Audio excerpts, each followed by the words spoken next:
Overall, was there a common first language? I mean, did many of the students come from a particular background overall, I or think it was, yeah, Chinese. Chinese? Yeah.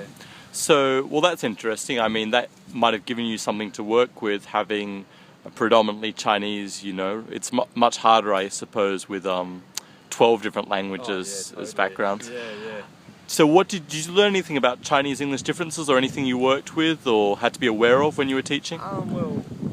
Actually, as I was discussing with you before, just I picked up on a few little things like the way they used and a, and you were saying that traditionally those are two words that they don't have in their first language.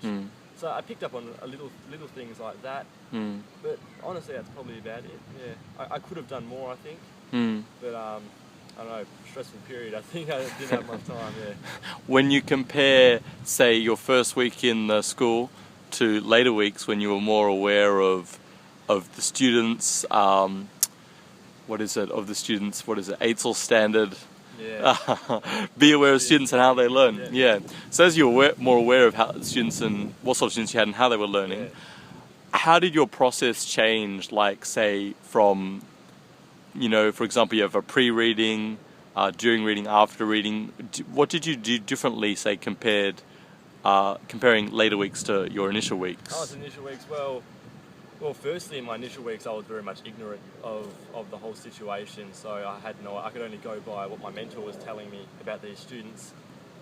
As the weeks progressed, I sat them down. I negotiated with them. We're doing actually a unit on media studies and the news, and we negotiated. We sat down with each other, and I took a little bit more time with them. I said, "Okay, guys, what sort of media are you aware of? How do you guys get your news?" And we had a bit of discussion of that, and that's how I negotiated the assignment with them, and they ended up talking a bit about Twitter. Actually, that's how they got their news. That's what they could understand. So